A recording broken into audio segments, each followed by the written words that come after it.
crazy people? It's Nick Teller again. This is lesson number 4. This is actually the basic chords slash what I like to call them cowboy chords, just because I think of a cowboy playing them. What the basic chords are, basically you can play every note in the alphabet, A, B, C, D, E, F, G, all from the first 3 and 4 frets. So you can stay right here, play different chords, and do basic songwriting. So a couple things I want to go over. I know I haven't gone over how to hold a pick. It's very simple. I can tell you right now, I haven't played with a pick for a while. I do when I play electric, but it's been a while. So we're just going to look at, this is so ghetto, 10, that's your pick, right? Kind of looks like one. So your typical pick looks about that, kind of like a teardrop. What you're going to do is you're wanting to hold your thumb directly on top of it, as you can see. So basically you're basically going parallel with the pick. And on your other side with your index finger, you can go down, you can curve it like that, you can do whatever you want, whatever's comfortable. Most of the time it's you'll feel for it. And when you play, you're not wanting to, I know I've seen a lot of people actually start playing the guitar and they'll do this weird awkward no. Acoustic guitar, it's very easy. You want to have kind of like your elbow notch right here. I know some of you ladies, you have short arms or the guitar is really big. You're going to find your own way. But basically, you want to kind of, it is a wrist motion. It's just very, it's not as flat, it's not that feminine. But as you can notice, I almost go up and down rather than, trying to pick from almost in front of it. It's just kind of, and the reason it sounds like that because that's just paper. But whenever you see me do this, what I'm really doing is actually playing with my fingernail. That's something I've learned how to do. People do tend to do that sometimes. They usually, if you want to finger pick, do stuff like that. People grow their fingernails long. I do actually, but I've just recently cut them because I also play the piano and they, clack and all that. Another thing is you want to keep your fingernails very trimmed, ladies. Otherwise, you're gonna click all over the fretboard. So you kind of know how to play with the pick, and you're just gonna have to learn. I mean, I could tell you I can show you how to hold it, but you're just gonna have to feel it after a while. And every time you see this, I'm really just playing with my fingernail. And also, I forgot to go and tell you guys, it's pretty, obvious you guys play in between the frets, and we've been, and hopefully you guys been practicing that exercise. So first off, I made these little charts for you guys because I'm poor. We're going to go chord by chord, but I'm going to show you the major version of every letter in the alphabet. So the first one we're going to start off with, and this is something that you're going to have to learn how to read as a guitar player. The internet's filled with these things. They're called chord diagrams. That's what it looks like. Basically what this is, exactly where I showed you where the tunings were, this would be E, A, D, G, B, E. So this is almost as if you were looking directly at the guitar. Exactly this. And if you notice, this is the top. It's symbolizing the nut. So this little piece right here. So that's the first fret, that's the second fret, that's the third. There are chord diagrams to where it'll show a 5th fret right here, meaning that's where it starts from. Therefore, it moves on down to the 5th fret. This was 7, move on down to the 7. But since this is just at the top, these are the cowboy chords. All these chords are going to be all, the first 3 frets, except for B. That's the exception. But what this X means right here is that means that it's a choke, or you don't actually pluck the string. So These two X's, the low E and the high E, are both muted, so you don't play them. You shouldn't hear them. You should only strum the middle four strings. You can keep, after a while, you'll learn how to put fingers around or manipulate your fingers to where they mute other strings on purpose, and then you can just strum away. But when you first start out, you're going to have to learn how to control how to just hit certain strings and not hit the whole guitar, the whole 6 strings. So what we're going to do right here, I'm going to show this to you guys. Hopefully that's close enough to where you guys can see it. 1st fret, 2nd fret, 3rd fret. This is the thickest string, this is the thinnest. We're going to mute those two.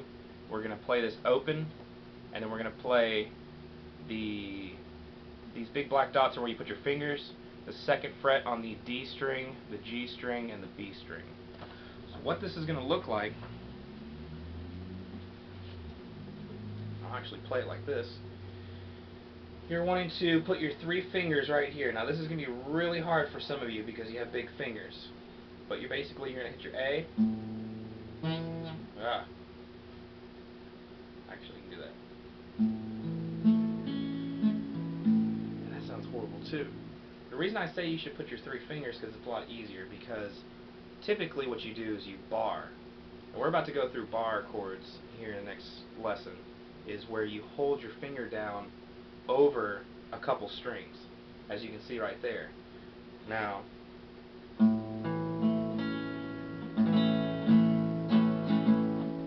that's an A major. A major, right? You can also put an individual finger over each of those 3 dots.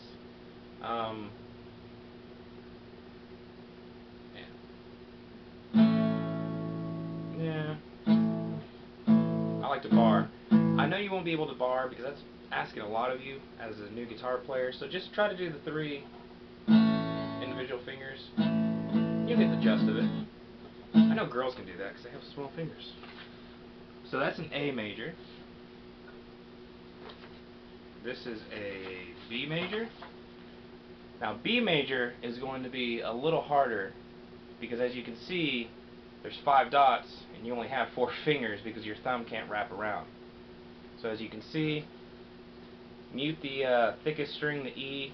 You play the 2nd fret on the A, the 4th fret on the D, the 4th fret on the G, the 4th fret on the B, and the 2nd fret on the high E. So that is actually a B major. Once again, this is going to be another hard cowboy chord because you're going to have to bar those 3.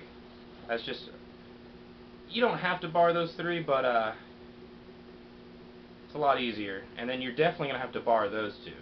Because what your finger is going to do, your index finger, is going to hold all these strings. And even though they're not marked on the chord, it's safe to say that you're going to have to do that because you'll see once you get in there, there's no other way to actually play this chord. So, the way this chord is played, that was really hard to try to rock it up. Index finger on the 2nd fret, and you're going to have to bar it. And this is where that thumb I was showing you behind it to pinch it, that's where it's going to come into play. That's good technique. And then what I do, and you can do that. You can also individually, if you individually finger, that means your hand is going to be cocked already in an angle, and your index finger to bar that, you can still do it, but even for me, that's you have to press down hard. That is a B major. You can even leave off that high E, it doesn't really matter. What that is just a repeat of another note. So you can just sit here and just individually finger it, or you can bar it.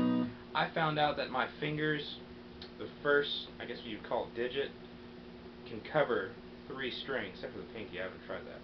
But for the most part, these can cover 3 strings, and you're just going to have to learn your own hands of what they're capable to do, and you can find little shortcuts and little tricks. That's a C major. So that's a B major right there. Now C, as you can see, is a different shape altogether. Now this C, what you're doing here is you're muting the 2 E's the thickest and thinnest string like we did before. You're playing the 3rd fret on the A string. You're playing the 2nd fret on the D string. You're leaving the G open, and that's what that circle is. That means you don't put any fingers on the string, you just play it open. And then you put a finger on the 1st fret. So let me show you how that chord's going to be played. You put your, I know I didn't actually show you fingering on the others too. Show you the fingering on the C. We'll go back. The fingering on the C, ring finger on the 3rd fret of the A string, middle finger on the 2nd fret of the D string, there's that G open, and then you're going to put your index finger on the B string on the 1st fret. And that's your C major. Now with your A, what I did was put my index finger on the 1st fret of the B string, put your ring finger on the 2nd fret of the G string, and your middle finger on the 2nd fret of the D string. And then you hit that A open, that 2nd the thickest string. Actually, sorry, that's an A minor. I am so sorry. But I forgot we're doing just majors. A open, 2nd fret on the D string, 2nd fret on the G string, 2nd fret on the B string. So that's the one where, I told you can either individually or you can just bar it. Either way is fine. You're going to probably have to individually finger it. I just have a hard time trying to fit 3 big fingers over, a small area. It's easier for me to bar it. That B string I bar. Sounds horrible. And the B string, or the B chord, you can individually finger it. That's what it would look like. You put your index finger on the B. It's almost as if the same, if you were to put your index finger over the open string, it would look the same. And then the B, you just move it. And notice that my hand is not really changing formation, just places, because it's going from A, open, A sharp, B. So it's pretty much the same chord. You already saw the C. And we're going to go to a D. Now, for the D, you're not going to play the first 2 thickest strings. The E and the A are muted. The D is open. The G string is going to be played on the 2nd fret, and then you're going to put a finger on the 3rd fret of the B string, and then a 2nd fret of that E. So that's what it's going to look like. So let me show you how that formation is fingered. You're going to put your middle finger on the thinnest string, the E, on the 2nd fret. You're going to put your ring finger on the 3rd fret of the B string. And I like that I'm calling out these strings rather than the 2nd the thickest or the 3rd string. You need to know what these, like I said, you need to know what your strings are called. The more you hear it, the more you use it, the more it's just better. So 2nd fret on the E string, 3rd fret on the B string, 2nd fret on the G string. You're going to hit open on that D. On this chord, it's going to look like that. Almost like a little upside down triangle if you picture that. But that's the formation, should look like that.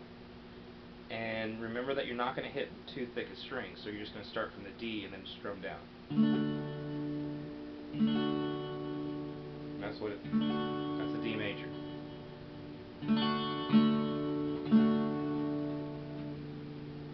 So, we have the E major. The E major is pretty simple. You're going to hit the E open, the thickest string. You're going to hit the A string on the 2nd fret. You're going to put a finger on the 2nd fret of the D string, finger on the 1st fret of the G, and then you're going to leave B and the high E open. And that's an E major, so just show you that. So,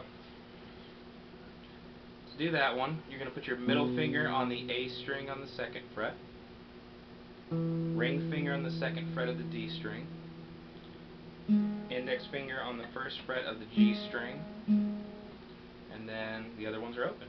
So you're just going to sit here and go. This is is a chord where you can actually hit all the strings, which is abnormal. Or not abnormal, but just one of the few of these cowboy chords. If you ever hear people tuning a guitar, they most likely hit an E major, just to kind of see if it's in tune. So, that's the E major. You got 2 more chords to go. And this is an F major. As you can see, what you're going to do here, I gotta keep placing the guitar behind, or between my legs. You're going to mute the E string.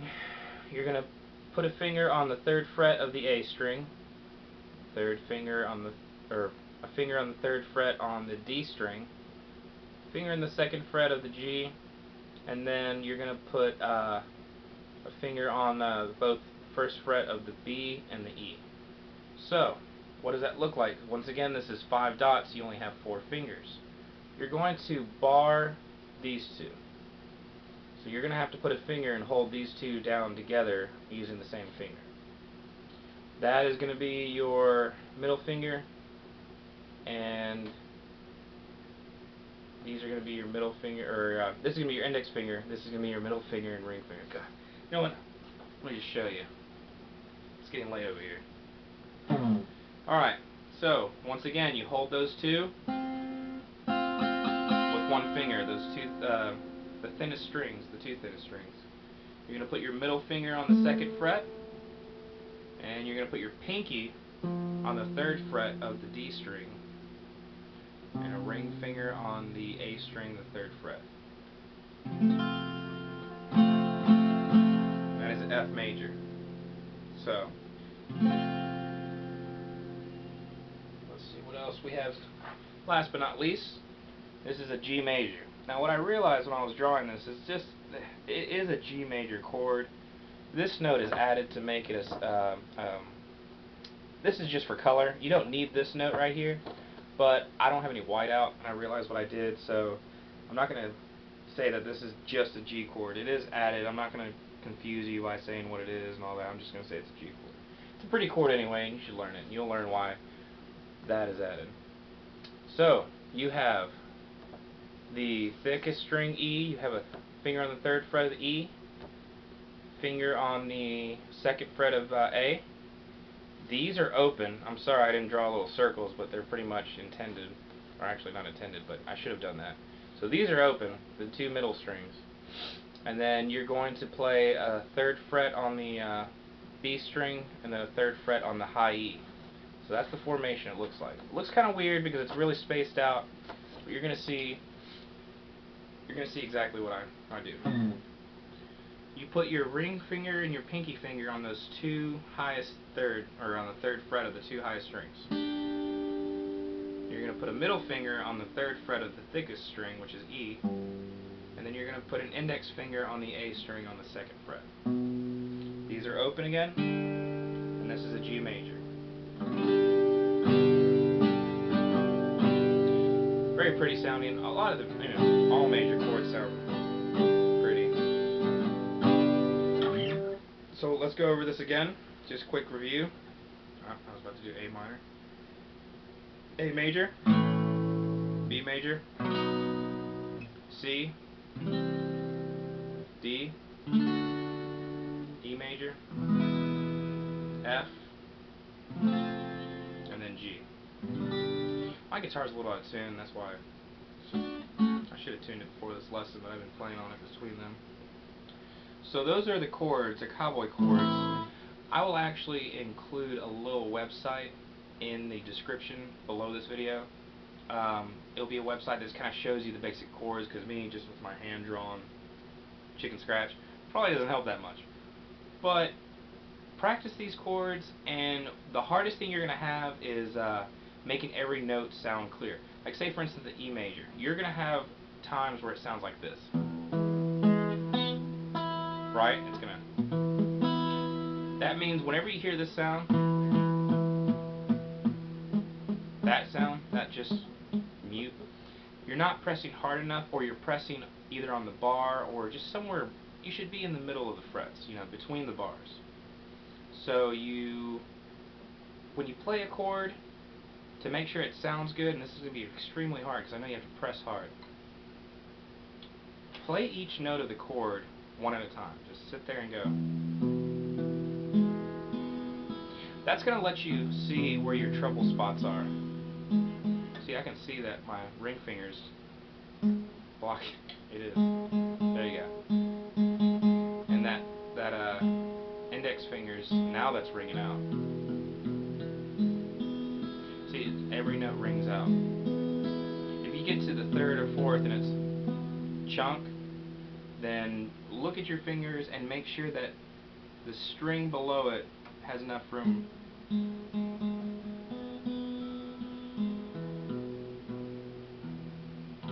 Another thing is just keep your fingernails trimmed as close as you can comfortably. I know what happens when you cut them too short. Play on your fingertips. Don't try to lay them flat because that's when you actually cover other strings and you're going to mute them and it's going to sound, you know, chunky. Play on your fingertips.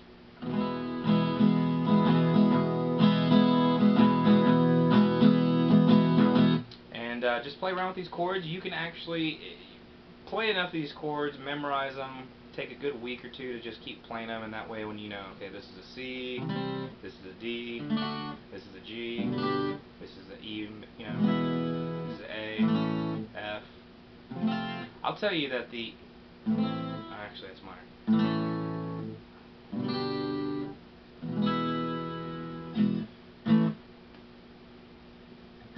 When you start playing with these chords, you can make songs. I mean, you can put 4 of them together, or even 3. You can repeat.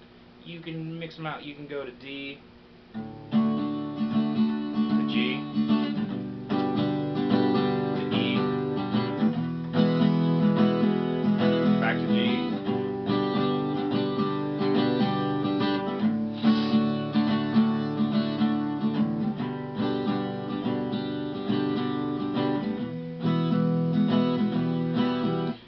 That's a E minor, but here's one. For those who have kids, if you want to learn a song, D, G, D, D, A, D. Kids will love this. And you can sing Old MacDonald. Old MacDonald had a farm, E-I-E-I-O, and on his farm he had a... And kids go gaga over that. A lot of the nursery rhymes are played with just, 3 or 4 major chords. The reason I taught you guys these chords, so you guys can start having fun, you guys can sing over it. I've seen plenty of girls, some guys tend to be, a little bit of metalhead. They want to learn, more single note melodies and, rock out. But girls, you can just sit there and sing a line, and then G, sing a line, and then you go back to D, and you can already start songwriting with these cowboy chords, and a lot of people do that. And with the right hooks and the vocal melodies, you can get away with it by just playing cowboy chords and just very simple, no flash, no anything. It depends on how good the song is. But I wanted to show you these chords because they're a major building block of both songwriting and you being a musician. They're great to know. It's like I said, it just adds to your arsenal. A lot of rock people tend to just, they make up their own chords up here. There's a lot of chords in this area, but it's always nice to know these because you can keep them in your back pocket. They're easy to bring around campfires, when you songwrite. You could get plenty of girls with them by just singing some, 4-chord easy version of your song, because essentially all music's based off simple chords. I mean, there may be a lot of complex stuff going on, but whenever you watch people play acoustic version of your favorite song, they're typically chill. They're holding back. They're playing simple chords, even some cowboy chords. They can do a lot of stuff like that. But practice these cowboy chords. I don't suggest you going past this until you mastered it, until you can actually not only identify and know by heart what you're, because when you start switching chords, you're going to have to go into different formations. And that's going to be the hardest part, because you're going to be playing, and I've seen a lot of people do this when they start playing, and then they stop, and they take a second, and then they have to and then they have to stop, and then they have to wait a minute. Because, it is a big jump, and you have to sit there, and you have to press every finger and make sure it's alright. After a while,